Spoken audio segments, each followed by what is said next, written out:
Hey, Dominic, how you doing? Hey, lease time. Is the sound okay? I'm going to, let me see. This thing is pretty low. I'll give it a lift with George Daniels watchmaking. So hang on, let's see. Uh, ooh, whoops.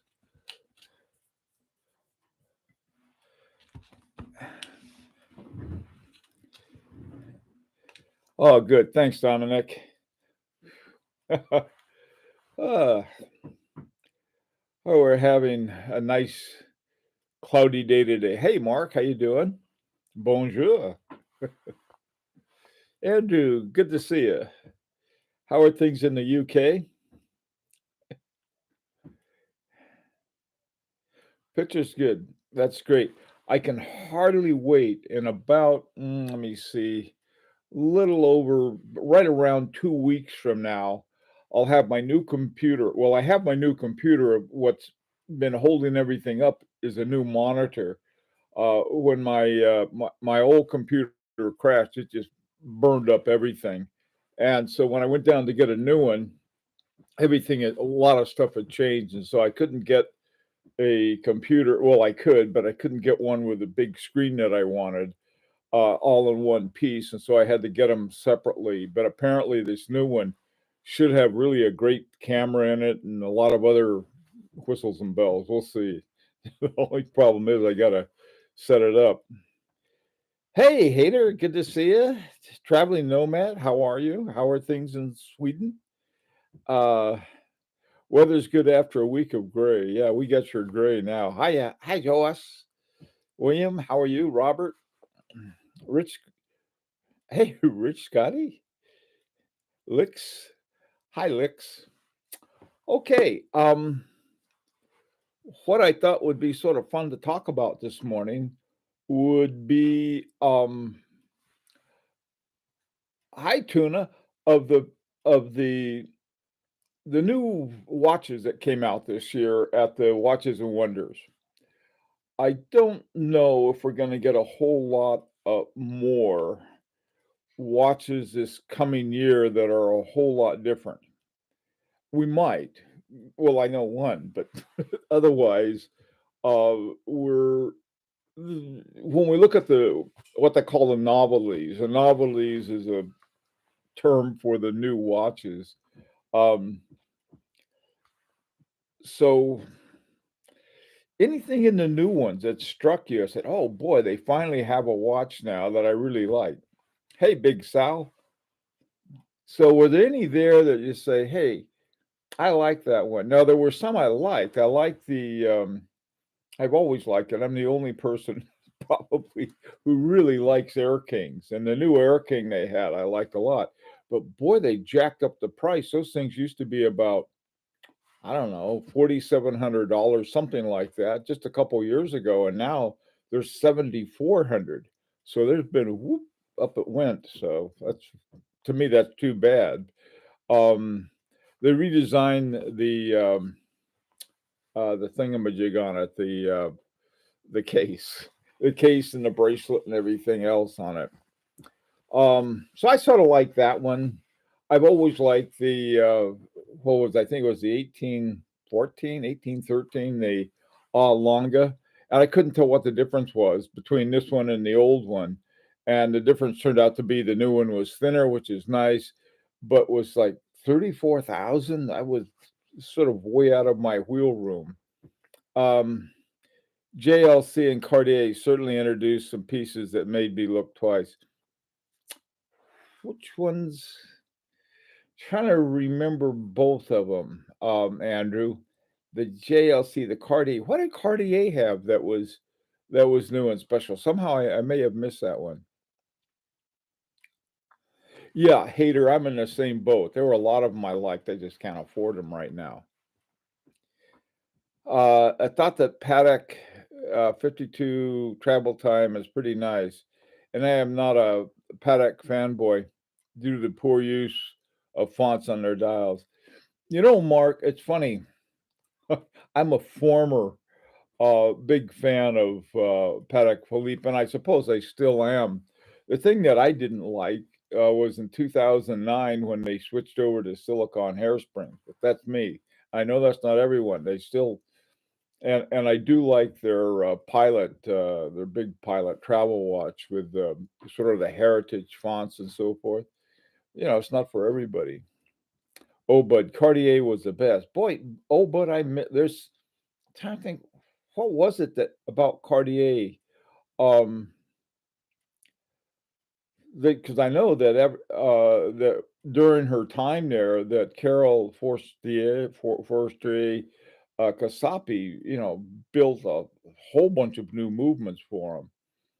What sort of surprised me, by the way, too, I was thinking, oh boy, Tag Heuer is going to come out with some really great watches now that Casapi is running their movement thing, but still, I've been hoping that for years with Tag Heuer. Hi, Canadian Watch Monkey. How are you? Um, hi, Neff. Cartier mystery use is a cool concept. Boy, I tell you, I'm going to have to go back and look at that. I remember seeing something about it. Also, too, another watch that was really fantastic was one of the H. Moser's Vanna Blacks. I mean, that thing it was almost like a black hole. It would suck all of the light out of everything. Really an amazing watch. Um, that I did like. Oh, the other one that I liked a lot. Again, one of the things that is sort of eluding me is is I can't afford them. I mean, because the prices have jumped up.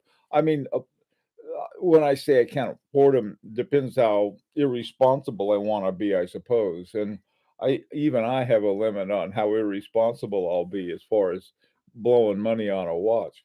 One that I did like a lot, though, is that Parmigiani, they call it what they call it, the Tonda PF something something Rattrapone. Oh, GMT Rattrapone. What a watch. Here's a watch that's got 3 hands that you can see, and it does Rattrapante and GMT. An amazing watch. What a smart use of one hand for two things. As soon as you go into the Rattrapante mode, that one hand becomes two chronograph hands. That's for the Rattrapante hands. And then it goes back to GMT. And then you got this beautifully clean dial. What a watch that was. But I think they're pretty expensive. I think they're over I'm not sure. I think they're over 20,000 though. They're probably a lot over 20,000. Good morning, Lee. How are things in fracking Gulch? uh, Here's Abdul. How you doing, man? Um, I just hope Tag Heuer stop uh, with using so much text on their dial. And their new watch, they have 3 lines under the 12 o'clock. Maybe stick with Hoyer or just or Tag. Yeah, some of these things, a bad design can really a bad dial design can ruin some great horology. That was one of the things that I liked about the Tonda PF. Man, it's smooth as silk with an incredible movement beneath it. Hi, JGC. The Parmigiani is 26 or 28. Is that what it is? Thanks. I, you know, I've been lowering the amount that I'm willing to blow on a watch. I mean, just going down and down and down, mainly by finding what I really want at a lower price, not trying to see if I can achieve a higher price. Now, there are certain things I'd love to see more of in a watch. And it would be something like the mechanisms in the now canceled Jaeger-LeCoultre True Second. This wonderful complication they have in there that is almost like a remontoire. amazingly interesting true second in that. You don't have him. Hey, Rancher, how you doing, man? Bruce, good morning. Yes, you do, Bruce. Hop to it. Hey, Pepsi C, PF Tonga is yeah. Um, I tend to like clean, simple designs in Nomos. I like clean, simple designs. I mean, I I can only take so much Bauhaus. I like it, and I'm not a huge fan of a lot of Guy Loche. There's, I mean, good Guy Loche can look great, but it's like sometimes people are looking at the Guy Loche and not the not what's making the watch run. But nice Guy Loche. I'm trying to think of one that I had with that. My old El Leroy was seemed to have nice Guy Loche. Oh, let's see. Tired. Okay, hang in there, man.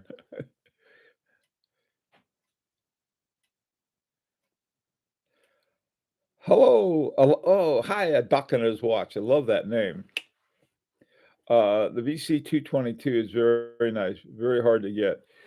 But I tell you, when I saw that 222, I was reminded of another one that was sort of on the road to the overseas, and that was called the Fidelis or Fidelis, something like that.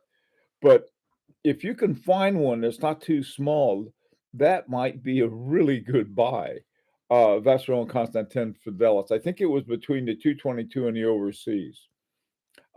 Interesting watch. So I was very surprised. I mean, when you pull out something like a 222, because the 222 was clearly like a prototype, sort of on the way. But then they said, well, let's go ahead and bring it out again. Interesting, very interesting on that one. Um, Nomos makes great watches. Yeah, Abdul, there's no doubt about it. Abdul, the Nomos has they were one of my picks too. They've always have been as a really good watch. But like I said, sometimes Bauhaus can you get too much Bauhaus and it's sort of like becomes watching paint dry. Some variety in it. You start bringing in a lot more Art Deco into the Bauhaus, and you start getting it to be a lot more interesting. But you're right about Nomos. Nomos is one of the best watch buys anywhere, I think, right now in terms of a true mechanical watch. Hi, Chrono Unique. How's it going, man? Um, I really wish JLC hadn't discontinued the Geophysic True Second. Andrew, I'm the same way. You can still find them. And the interesting thing about the True Second is they look like a sort of plain vanilla uh, JLC, what do they call it, master. Okay, just as the most simple master, and almost like a Timex dial on it. Very simple, but man, what a watch! I like watches where you know what's going on inside is very special. Um, this one, my Vacheron Constantin Historiques America in 1921. This watch I like for two reasons. It's sort of bent, and I like that. But the movement, the 4400, this is the one that they actually introduced the 4400 in, caliber 4400.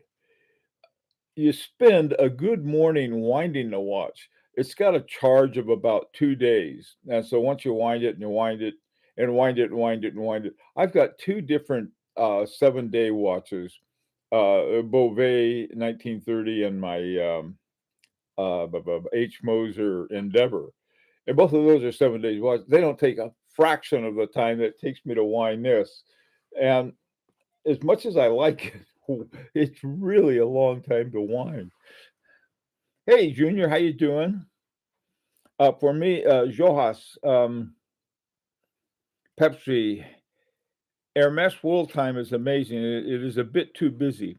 Pepsi, that's exactly the same thing I thought. I really do like it a lot, the Hermes, but, they have this weird things, like, as a world timer, they had looked like an island that said dressage. What's that about? Which is another version.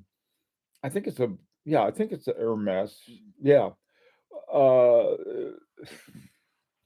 I don't know.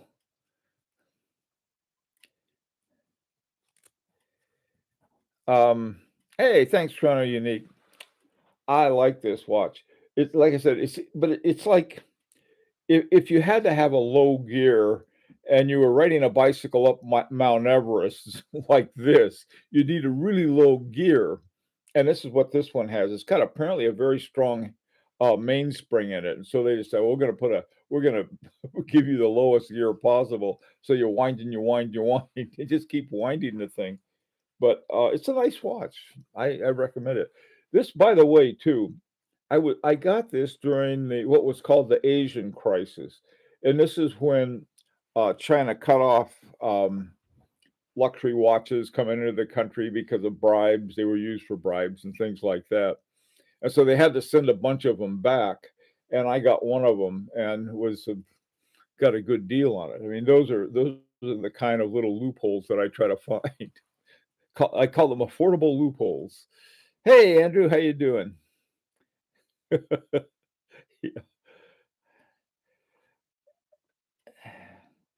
The Hermes as well. Yeah, Abdul, I agree with you on both of those. The Armin Strom, I tell you, the Armin Strom in many ways could emerge as that watch that I was talking about. They're getting a watch that I forgot what has some feature to it that I really like. I forgot which one it was on a constant force feature.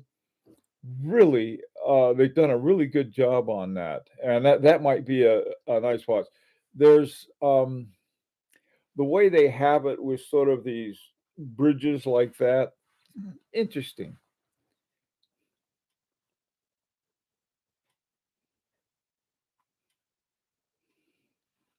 I Pepsi, the Cartier Privy Half Moon, rotor. You know something? Um, there is I gotta look at for some reason, I didn't pay that much attention to, Cartiers this year, and, I'm gonna have to take a look at that again because everyone's been talking about it. I got to see that the Grand Seiko SBGW releases. You know, I don't know what it is. Seikos, and this may sound strange, in one respect, are too good. I mean, you put out a Seiko, you wind it up, it keeps great time.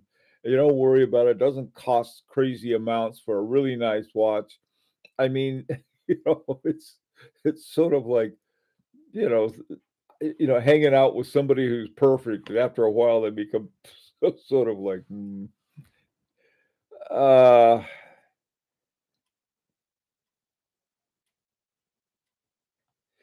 yeah, Canadian Watchman goes on used watches. I don't know if we're gonna see that, and I'll tell you why. Now, maybe it's some used watches we may see that great deals on it. Here's the problem. Um, I uh, I bought some Roger Dubois, and Daniel Roth watches. Both Rancher and I have, and we saw the prices just go shooting way up. I mean, just crazy watches. One that I picked up for around 3 or 4, I saw it for 11. Same watch, crazy, crazy on the used market. And this is also a time when I think of if you want to sell a watch, this would be the time to do it. So I don't know if we're going to get a break on the used market. What I think you can find a watch that nobody else really cares too much about. And I found one recently, and even tracking back the history, and when I say history, I'm talking about still the 21st century. You don't have to track back too far before you're in the last century. But I found one, and I'm just nuts about it. And but it, nobody else seems to like it. But the more I looked at it, the more I thought, my God, what a fantastic watch. And I there's some great deals on it. That's the whole thing. I'm sort of keeping my mouth shut until I get mine. That would be the thing to do. But there are some watches out there, but I don't. I think if you look for a used Rolex, for example, you're not going to find many breaks. In fact, they may have gone up. For I, I don't follow them that closely, but the people who do know those things, everything has gone up, and that's too bad. Um, Seiko's like sleeping with a robot. Sleeping with a robot. Yeah. Okay. The new GS release looks like something done in Swiss Alps, especially the open work. Looks like an MB&F or Moser. Okay, I'd take another one. Have a look at the watchmaker called. Oh yeah, I have Chrono Unique. I did a video on those a few weeks ago. Yeah, those guys. I did a video on them about 5 years ago, a long time ago, when they were sort of sort of stumbling around still. But boy, since then they really have. They got some great watches. Dornboot and Unsunde.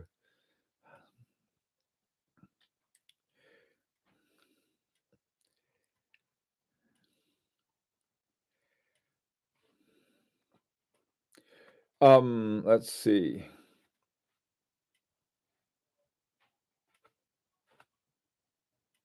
Yeah, market is red hot.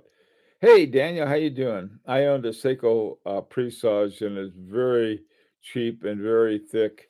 I prefer a Swiss with an ETA for the price. Feels much more premium and thinner. I don't know. I tell you, my brother seems to really like Seikos a lot. He's got a couple of them, just loves them. I don't have it. Well, I do. I have a Seiko 5. And but I'm not gonna Seiko 5 is more for historical fun, and it keeps great time though, I gotta say. Hey, Tim. Hey, how are things on Australia on Oris release? I like it. I like that Oris release with that big red, the GMT, right? With the big red. Oh, wait a minute, that's not a GMT. It's a hand date. Yeah, I do like that a lot. And it's 3,000, about 3,500 for that. Just not, that's not crazy bad. But I think you get a lot more with an Oris. Now that they have, they really have an interesting new movement. That's something else too. There was some debate about that. How good is in-house? Sometimes it's not the best choice. I mean, if somebody said, "Hey, we can put in a UWD 33.1, or we can give you one of our in-house," probably, unless we're talking about a Boot and Lantern or a Agenor or an FP Journe or something like that, I'd probably take the option of using the UWD movement. And so that's something else. Also, too, I think a lot of companies now are using good other movements. Okay, in other words, they're using movements by a lot of them are using it's called Vaucher. What's the whole name of it? Manufacturer Vaucher Fleurier, I think. MVF. These are the ones that make the movements for Parmigiani. They're all part of the Sandoz Family Foundation watches. I think those are some interesting things. Uh, Octo Finissimo Ultra, that is, in my opinion, best of the 2022. You know, Yeah, that is a the Bulgari. I've liked those watches a long time, and to me, some of the older ones, and by older, I mean, like, 4 or 5 years, not, not vintage, just older before they started making a Finissimo. The Octa Romos are great buys, super great buys right now. They always have been, but I think even they have been going up. All of these things that used to be great buys, up they went. Hi, Vladimir. How you doing, man? Everyone is going the color route. Otis and yeah, the colors, I like that. I like colors. I've been buying very colorful bands for my watches. Not this one, but on my Chronomet Sylvain and on my Endeavor, they got shiny, colorful bands. That's a great idea. If you're looking to, you have a nice watch, you like your watch a lot, but same old. Get a new colorful band for it, and really transforms it. I'm just tired of 2824s and clones with their hand winding issues. Be glad to see more La Joux prayers and smaller brands. Hey, Ralph, nice French hat. That's right. That's a nice thing. When you retire, you can wear whatever you want. I thought, I'll get a beret. Um, yeah, Roma wool timer is really something. Those are hard to find. Um, I ordered a new cloud.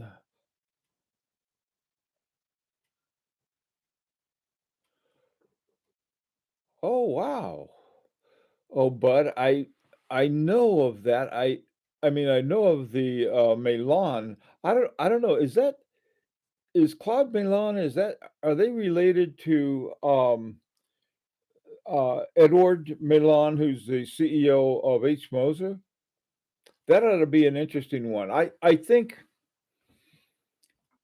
there are some sort of merging independents who are not quick buck artists. I mean, a lot of them, they can go in and throw something together for a quick buck.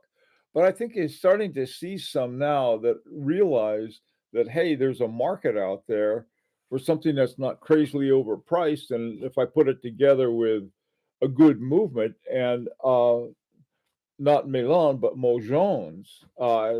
My God, here you have one of the world's top watchmakers, and you can get a movement. If you get enough people together, you get 100 people together, you can pick one up.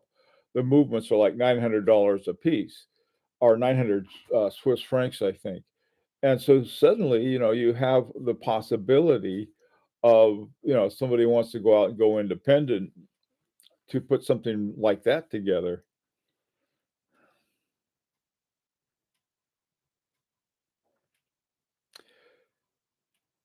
Damanje. I probably got that wrong. I'm sorry if I have.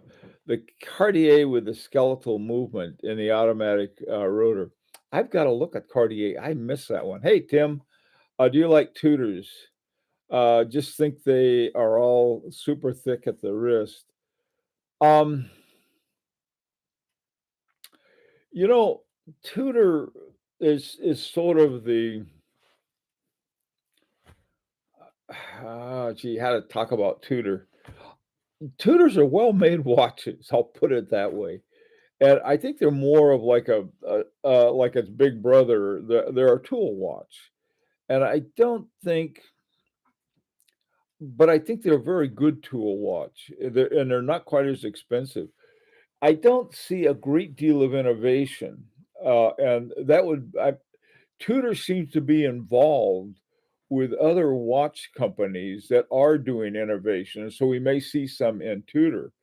But a lot of the Tudor main Tudor movement is somehow, I think, in cahoots with Breitling. The Chanel J12 and Tudor are owners of Kinesi.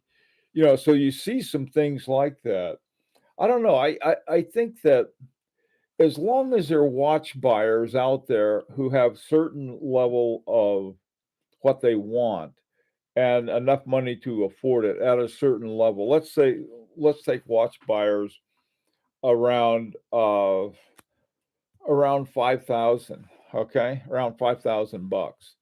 On the one hand, they don't want sort of a fashion watch. They want something with a decent movement in it and something they like. Those are hard to find. I mean, there used to be a lot of watches like that. I don't know. So somebody may figure out, say, hey, there's a market, or let's say between about 7 and 10,000 is another. So you have these unique markets, and nobody meets them. Uh, it's sort of like, hey, there's money on the floor that you can pick up, and if you have a watch to meet that, I think that can happen. Yikes! It's my time is up, guys. Um, how does case design factor into your watch preference? It does, Ralph, but not. I mean, here's a case, a really different case, and I like it. I mean, it's like if I got a goofy looking case, maybe I won't wear the watch as much, or if it's uncomfortable or something like that. But it's sort of like a nice part of a watch. Okay, most tutors are not as thick as you think. Okay, Neff knows I don't. I don't have a tutor. Vladimir, Claude Milan have a movement U2 6497 at 1800, which is skeletonized to know. Yeah, Vladimir, that is a Pazu 6497 that's been skeletonized, and it's -1 on that. Still, that's a uh, oh, wait a minute. No, that's not Pazu. That's Unitas. It was originally a Unitas. Then it was bought by ETA, but that is at the root of it is a Unitas. I'm going to buy only independent for the rest of the year. Try to build. Yeah, by the way, too, A8CI, those watches, they had their own booth and everything. That'd be interesting to see. Okay, guys, I got to go. Thank you all for dropping by. At 4 o'clock New York time, we'll be back. So if you want to talk more about this kind of topic, uh, stop by. Take care, be safe, and if you're around, to see you this afternoon.